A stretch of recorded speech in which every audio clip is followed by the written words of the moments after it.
믿음과 생명의 복음, 우리 제목 같이 읽어보도록 하겠습니다. 이제 주를 봅니다. 이제 주를 봅니다 라는 제목으로 같이 말씀의 은혜를 나누겠습니다. 근데 요즘에 밤에 잠들은 잘 주무세요? 많이 덥죠? 잠을 설치는 분들 있으실 것 같아요. 저도 그럴 때가 있습니다. 때로는 너무 잘 자는 평안의 밤이 찾아올 때도 있지만 어떤 때는 걱정과 염려와 근심 때문에 나도 모른 불안의 밤이 찾아오는 분들도 있을 겁니다. 오늘 말씀을 통해서 오늘 우리에게는 어떠한 밤이 기다리고 있을까, 밤의 끝에는 무엇이 기다리고 있을까를 같이 살펴보기를 원합니다. 오늘 말씀은 지난 시간하고 계속 이어집니다. 지난 시간에 어떤 사건이 있었죠? 앞이 안 보이는, 날 때부터 안 보이던 사람의 눈이 어떻게 됐습니까?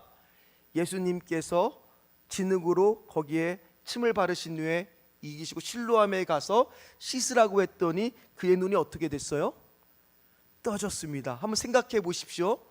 난생 처음 눈이 떠진 거예요. 세상을 처음으로 보는 거예요. 그가 살아오면서 얼마나 많이 상상을 했겠어요.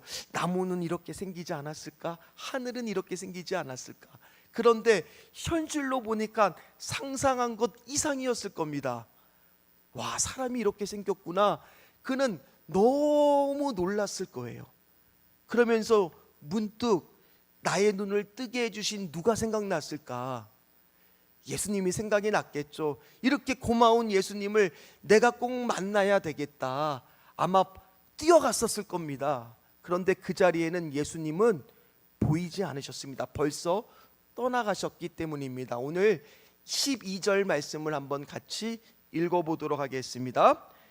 그들이 이르되 그가 어디 있느냐 이르되 알지 못하노라 하니라. 아멘. 자, 그가 안 보이다가 눈이 떠진 것들 어때요? 대단한 일입니까? 대단하지 않은 일입니까? 대단한 일이죠. 그런데 우리도 말씀을 지난 시간에 봐서 아시겠지만 3절에 하나님이 하시고자 하는 일을 나타내고자 함이로라가 단순히 그가 눈을 뜨게 되는 사건이, 그 말씀이 이루어지는 다라고 한다 그러면 여기 계신 분들이 내가 맹인이라는 입장으로 보면은 그 말이 감사와 기쁨으로 들릴까요? 아니면 때로는 억울한 마음도 있을까요? 한번 생각해 보세요. 그가 여태껏 내가 앞이 보이지 않았다라면, 하나님이 이왕이면 눈이 떠지게 할 거라면 어떻게 하는 게 더 좋았겠어요? 한시라도 빨리 눈이 떠지게 해주셨어야죠. 아니면 태어날 때부터 아예 눈이 안 보이는 일은 나에게 일어나서는 안 되는 거죠. 그런데 단순하게 내가 지금 눈이 떠지는 것이 하나님이 하시고자 하는 일에 달하면 그동안 사람들로부터 들었던 수많은 비난과 조롱과 야유와 그 매일매일이 계속됐던 어두운 밤과 불안의 밤은 자신에게는 도저히 설명할 수 없는 그런 고난의 순간이 되는 거죠. 오늘 우리도 마찬가지입니다. 인생을 살다 보면은 나도 모르게 뭐가 찾아올 때가 있어요. 고난의 밤, 두려운 밤, 불안한 밤이 찾아올 때가 있습니다. 단순히 이 밤에 대한 고비가 해결되는 것이, 하나님의 문제 해결만 해주시는 것이 하나님이 하시고자 하는 일이 다라 그러면, 내 인생 가운데 아직 풀리지 않는 문제가 있다라면 나는 신앙생활하면서 어떤 마음이 들겠어요? 왜 하나님 고난을 나에게 주십니까? 고난을 왜 나한테 주시냐 말입니다. 고난에 대한 뭐가 없어요? 설명할 수 있는 부분이 없더라는 겁니다. 특별히 오늘이 무슨 날이라고요? 맥주감사 주일이에요. 상반기 동안 한번 생각해 보세요. 여러분들에게는 가장 감사한 일이 뭐예요? 뭐가 감사하십니까? 그런데 내 인생 가운데 뜻하지 않는 갑자기 어려움이 생기고 고난이 찾아오고 병이 생기고 자녀의 문제가 풀리지 않고 태의 문이 열리지 않는 상황에 처해 있다라면 내 안에 뭐가 잃어버리게 쉽습니까? 감사할 수 있어요? 감사할 수가 없잖아요. 특별히 맥주감사 주일에 이 맥주절이라고 하는 절기는요, 어떤 날이냐? 오순절이 지나고 나서 칠칠절이라고 부르는 게 칠칠이 뭐예요? 49일이 지나고 나서, 또는 오순절 52일째 되는 날, 바로 보리의 첫 수확의 열매를 거둔 하나님께 감사하면서 드렸던 절기가 맥주절이에요. 그게 우리나라로 오면서 어떻게 상황과 환경이 바뀌어졌느냐? 예전에 우리가 살던 시대는 뭐가 있었습니까? 보릿고개가 있었죠. 그러니 이 봄에 한참 어려울 때 먹을 것이 없던 그 시절, 그래서 처음으로 보리를 수확할 수 있었을 때 감사했던 것이 바로 뭐가 된 거예요? 맥주 감사 주일이 된 거예요. 그러나 지금은 보릿고개가 있습니까? 없죠. 그러니 지금은 상반기 동안 하나님이 주신 은혜를 감사해야 되겠구나. 그리고 하반기에도 하나님, 우리 가정을 부탁합니다.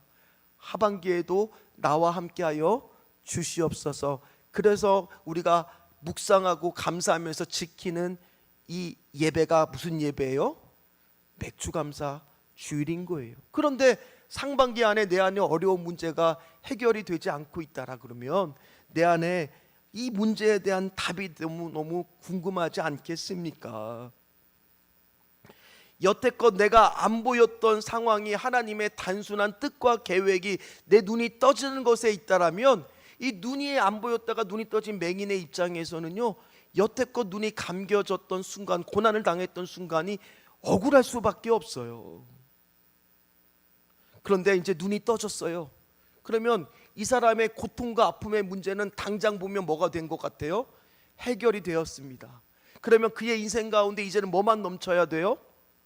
장밋빛 미래만 넘쳐야 돼요. 너무 행복하고 좋은 날들만 넘쳐야 돼요.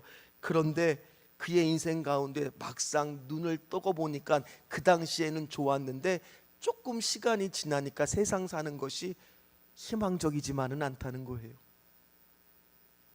장밋빛 미래만 있던 것이 아니라는 거예요. 볼 수만 있다라면, 내 고난과 슬픔이, 내 문제가 해결이 된다 그러기만 한다면 더 이상 나는 고통 가운데 안 처할 줄 알았는데, 그의 인생 가운데 또 다른 밤들이 찾아오더라는 거예요. 오히려 더 위협적으로 찾아오더라는 거예요.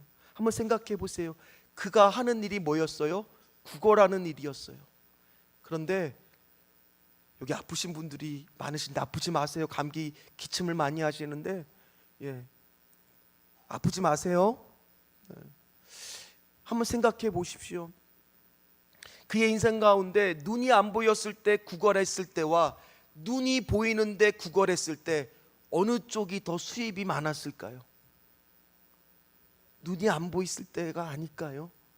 눈이 떠지고 나서 그의 인생 가운데도 어려움의 현실의 문제는 있더라는 거예요. 그것뿐만이 아니라 어쩌면 눈이 보이고 살아가는 세상이 더 복잡하고 더 세상이 만만하지 않다라는 것을 경험하게 될지도 몰라요. 우리도 어때요? 이 고비만 넘기면, 이 문제만 해결이 되면 그 다음부터는 괜찮을 거라고 생각했던 적이 얼마나 많습니까? 그런데 이 문제만 싹 넘기고 보니까 어떻게 되던가요? 예상하지 못했던 곳에서 깜빡이도 안 켜고 훅 들어오는 문제가 생길 때가 있습니까? 없습니까? 있더라는 거예요. 오늘 이 사람에게도 마찬가지예요. 갑자기 내가 병이 고쳐진 것을 기뻐해야 되는데 세상 사람들은 그 병을 고친 사람이 누구냐? 예수님이고, 이 사람은 바리새인들이 지금 잡아매려고 올가매려고 애를 쓰다 보니까 결국에는 누구까지 신문하게 되었느냐? 눈이 떠진 사람을 불러다가 신문하기 시작했다는 거예요. 세상은요, 그가 눈을 뜬 것에 대해서 기뻐하는 게 아니었어요. 오히려 너가 눈을 뜨게 한 사람이 정말 예수가 맞느냐? 혹시 예수가 너한테 무슨 현혹하기 위해서 사기를 친 것은 아니냐? 바리새인들이 권력으로 오히려 이 사람을 짓누르고 협박하고 겁박하고 있더라는 거예요. 15절 16절 말씀을 같이 읽어보도록 하겠습니다. 그러므로 바리새인들도 그가 어떻게 보게 되었는지를 물으니 이르되 그 사람이 진흙을 내 눈에 바르매 내가 씻고 보나이다 하니, 바리새인 중에 어떤 사람은 말하되 이 사람이 안식일을 지키지 아니하니 하나님께로부터 온 자가 아니라 하며 어떤 사람은 말하되 죄인으로서 어떻게 이러한 표적을 행하겠느냐 하여 그들 중에 분쟁이 있었더니, 그도 자기를 고친 사람이 아직은 그리스도인지는 잘 모르겠어요. 그래서 그 사람이 진흙을 내 눈에 발랐다고 얘기를 합니다.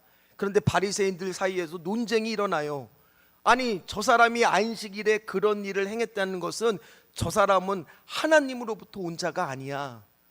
반대쪽은 그래도 저렇게 눈이 떠졌다라는 것은 하나님이 하시는 일이 아닐까 하면서 자기네들끼리 막 싸우기 시작하는 거예요. 그런데 결론이 뭐냐? 이 사람이 눈이 실제로 안 보였던 것이 아니라 보였던 사람이 아닐까? 의심하기 시작하더라는 거예요. 그래서 누구를 부르느냐? 그의 부모를 부릅니다. 근데 저는 말씀을 준비를 하면서요, 그 부모의 반응이 저를 굉장히 당황스럽게 했습니다. 한번 생각해 보십시오. 그 당시에 우리 아이가 태어났는데, 오늘 은호가 첫돌이라고 감사 예물을 드렸는데 아이가 태어났는데 그 아이가 장애가 있어요. 그럼 그 당시의 분위기는 뭐였습니까? 이 장애가 있다는 것은 누구의 죄라고요? 그러면 그 장애를 가진 아들을 보면서 그 부모의 마음은 늘 빚진 마음, 미안한 마음, 죄스러운 마음이 들었지 않았을까요? 집이라도 좀 풍족히 살면은 잘 걷어먹이라도 할 텐데, 이 장성하고 나니까 더 이상 먹일 집이 가난하기 때문에 어쩔 수 없이 그를 어디로 또 내몰았어요? 구걸하는 자리에 내몰랐어요. 자녀를 아마 이 부모의 마음 안에는 한이 맺혀 있었을 것 같아요. 그런데 이 아들이 눈이 떠졌다는 소식을 아마 먼저 들었을 겁니다. 그러면 이 아들이 누구한테 달려갔겠어요? 예수님을 찾은 다음에는 당연히 집으로 갔을 거고 부모님을 만나지 않았겠습니까? 난생 처음에 부모의 얼굴을 보면서 어머니 아버지의 얼굴을 막 만지면서 어머니 아버지 아들아 그러면서, 모르긴 몰라도 성경에 나와 있지는 않아도 상상할 수가 있잖아요. 펑펑 울었을 거 아닙니까? 그러면서 물었겠죠. 너를 고쳐준 사람이 누구냐? 아들은 얘기했겠죠. 예수라고. 그런데 부모의 마음에 불현듯 불안이 찾아와요. 이 예수님을 그리스도라고 시인하면 지금 유대 사회에서는 쫓겨남을 당하는데 어떻게 하면 좋은가? 그러나 불안한 예감은 틀린 적이 없더라는 거예요. 조금 있으니까 바리새인들이 부르기 시작합니다. 그리고 질문하기 시작합니다. 그때 부모도 어쩔 수 없이 대답을 해야 되는데 그들의 질문하는 의도를 다 알고 있었습니다. 20절부터 22절까지의 말씀을 같이 읽어보도록 하겠습니다. 그 부모가 대답하여 이르되 이 사람이 우리 아들인 것과 맹인으로 난 것이 아나이다. 그러나 지금 어떻게 해서 보는지 또는 누가 그 눈을 뜨게 하였는지 우리는 알지 못하나이다. 그에게 물어보소서. 그가 장성하였으니 자기 일을 말하리이다. 그 부모가 이렇게 말한 것은 이미 유대인들이 누구든지 예수를 그리스도라 시인하는 자는 출교하기로 결의하였으므로 그들을 무서워함이로라. 부모 입장에서 보세요. 지금 본인들이 말할 수 있지만 책임을 누구한테 떠넘기고 있습니까? 눈뜬 아들한테요. 왜요? 출교당할까 봐 무서워서요. 당장 밥벌이 현실이 두려워서요. 겁나서요. 알고 있었지만은 말할 수가 없는 거예요. 부모는 아들을 선을 그어버리고 버릴 수밖에 없어요. 여러분, 눈을 뜬 사람은요, 자기의 인생이 행복할 줄 알았어요. 이제는 다 해결이 된 줄, 은혜로만 살면 되겠지. 그런데 현실은 어떻습니까? 부모한테 버림받고 민족한테 미움받고 유대 사회에서 출교를 당할 거라는 거예요. 어쩌면 이제는 내 인생 가운데 더 이상 어두운 밤은 없겠지, 불안의 밤은 없겠지라고 생각했는데 더 어두운 밤이, 더 짙은 밤이 그에게 찾아왔다라는 거예요. 사랑하는 성도 여러분, 예수 믿는 것이 좋습니까? 뭐가 좋습니까? 힘들 때가 더 많지 않습니까? 예수님 믿고 다 좋다고만 해보세요. 그러면 오늘 이 예배당에 자리가 없을 거예요. 근데 예수 믿는 것은 어떻습니까? 때로는 좁은 길도 있잖아요. 어려운 길도 있잖아요. 여태껏 눈만 떠지면 다 좋아질 거라고 생각했는데 호락호락하지 않는 이 세상 가운데 과연 이 사람은 어떤 선택을 할까? 이 눈이 떠진 사람은요, 선택했어요. 나는 믿음의 바보가 되겠다고. 뭐가 되겠다고요? 믿음의 바보로 살기로 결정해요. 그래서 당당히 말합니다. 33절 말씀을 한번 읽어보도록 하겠습니다. 이 사람이 하나님께로부터 오지 아니하였으면 아무 일도 할 수 없었으리래다. 앞에서 이 사람이라고 했는데 이제는 그 사람이 누구로부터 오지 않았으면 고백하고 있어요. 하나님께로부터 오지 않았으면. 내 인생 가운데 지금 출교를 당해도 다 잃어버려도 상관없다. 그 사람은 하나님께로 온 예수님이 맞다. 나는 그 사람 때문에 눈을 떴다. 지금 뭐를 하고 있는 거예요? 당당하게 믿음의 고백을 하고 있는 거예요. 나는 그분을 믿는다고. 그러면서 그렇구나. 예수님께서 하신 말씀이 맞구나. 그 가운데 왜 하나님이 하시는 일을 나타내고자 한다는 그 말씀을 하셨을까? 제자들은 맹인을 보면서 저 사람이 어떻게 인생을 저렇게 살았기에, 저렇게 더럽게 죄를 지어 살았기에 저렇게 눈이 뭡니까? 라고 했을 때 예수님은 뭐라고 하셨다라고요? 3절 말씀 다시 우리 읽도록 하겠습니다. 예수께서 대답하시되 이 사람이나 그 부모의 죄로 인한 것이 아니라 그에게서 하나님이 하시는 일을 나타내고자 하심이라. 이 어두운 밤이 찾아오고 불안의 밤이 찾아왔던 이 사람의 인생을 제자들은 설명해 보라고, 왜 우리한테 고난이 왔는지 설명해 보라는 그 질문에 예수님은 명확하게 답을 해 주시는 거예요. 뭐라고 답을 해 주시는 거예요? 그 고난의 이유에 집중하지 말고 그 고난을 통해서 하나님이 그의 인생을 어떻게 쓰실 것인가, 그 고난을 통해서 그 사람의 인생을 어떻게 쓰실 거라는 것에 집중하라는 거예요. 이 고통을 담아냈던 자만이 감당할 수 있는 하나님의 나라의 영역이 있다는 거예요. 이게 무슨 말이냐? 사랑하는 성도 여러분, 아픔을 당해봤던 사람만이 똑같은 아픔을 당한 사람의 마음을 알아줘요. 위로할 수가 있어요. 오늘 누군가에게 그 고난을 줬다라면 그 고난을 통해서 하나님은 그 사람만이 담당하고 담아낼 수 있는 하나님의 나라의 영역이 있다는 거예요. 이게 중요한 말씀입니다. 자, 고린도후서 1장 6절 말씀을 한번 세번역 버전으로 한번 같이 읽어보도록 하겠습니다. 함께 읽어보겠습니다. 우리가 환난을 당하는 것도 여러분이 위로와 구원을 받게 하려는 것이며 우리가 위로를 받는 것도 여러분이 위로를 받게 하려는 것입니다. 여러분은 이 위로로 우리가 당하는 것과 똑같은 고난을 견디어 낸다고요.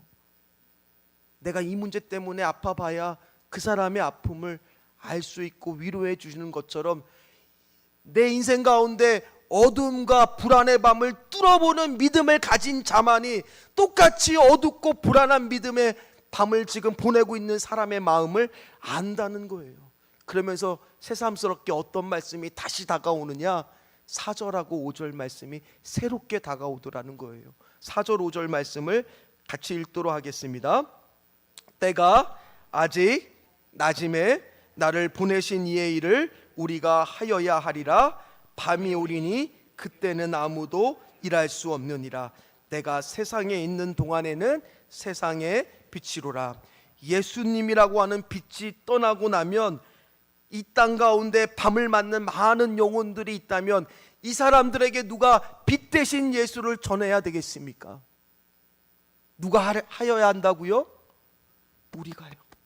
우리가 하여야 하리라. 이미 이 땅 가운데 불안의 밤을 통과한 믿음을 가진 사람은 더 이상 그 밤이 두렵지 않은 거예요.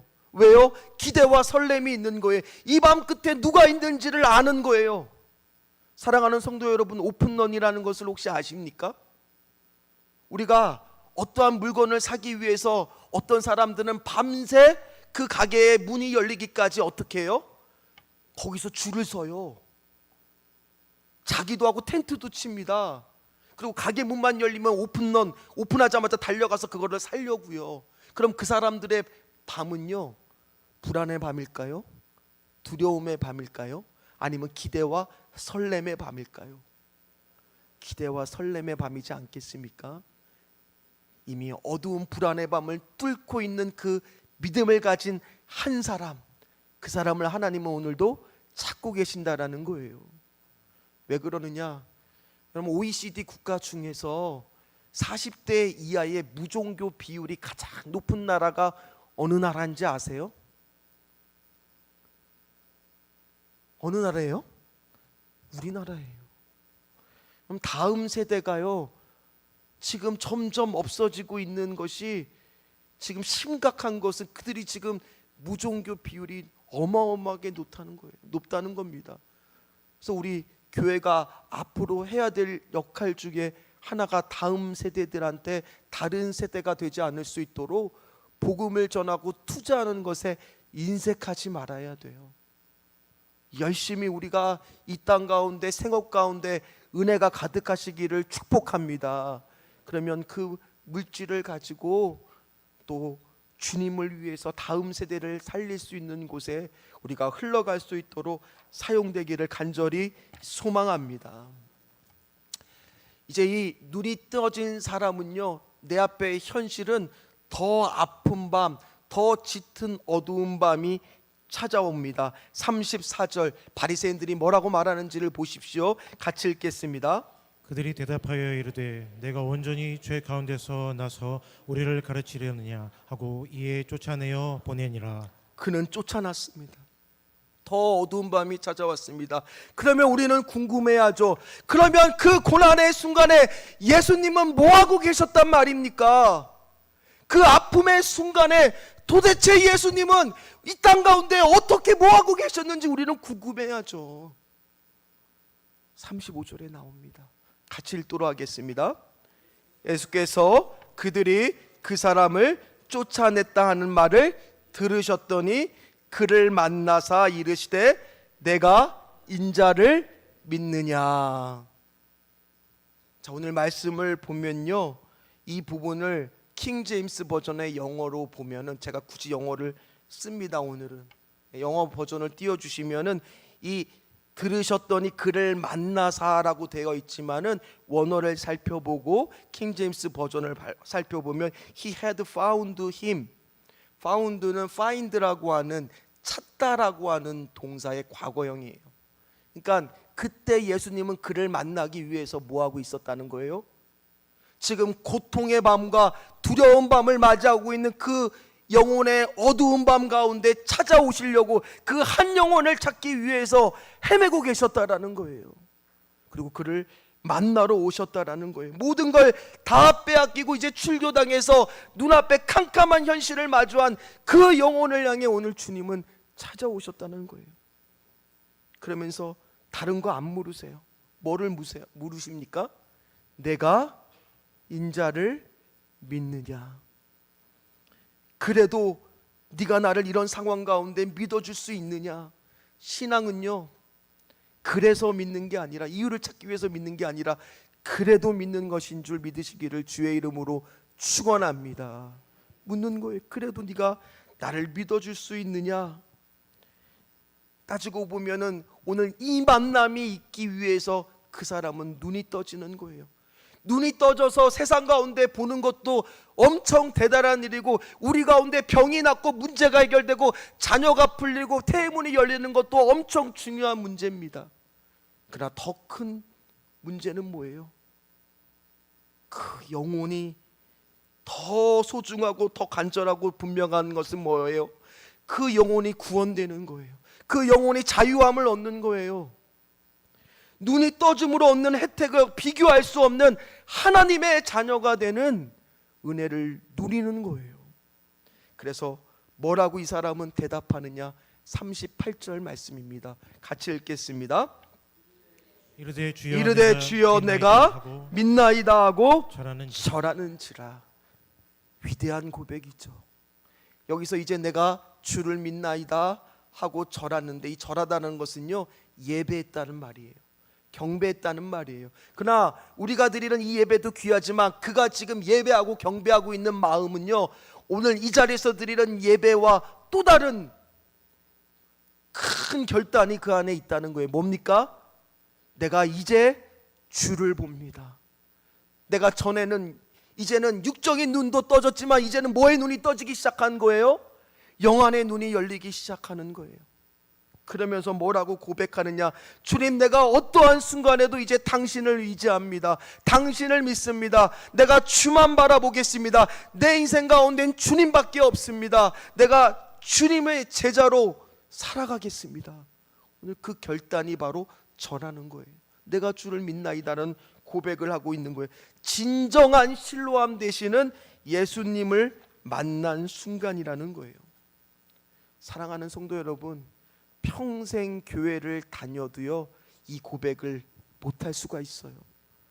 목사인 저도, 장로님들도, 권사님들도 성경을 수백 번 읽어도 오늘도 교리 공부의 제3과가 예수님은 누구신가, 기독론에 대한 말씀이에요. 우리가 얼마든지 교리적인 지식들은 말할 수 있어요. 그러나 인격적으로 내가 이제 주님을 봅니다, 이 위대한 고백을 할 수 없다면 오늘 우리는 영적으로 눈이 감겨진 사람이라는 거예요.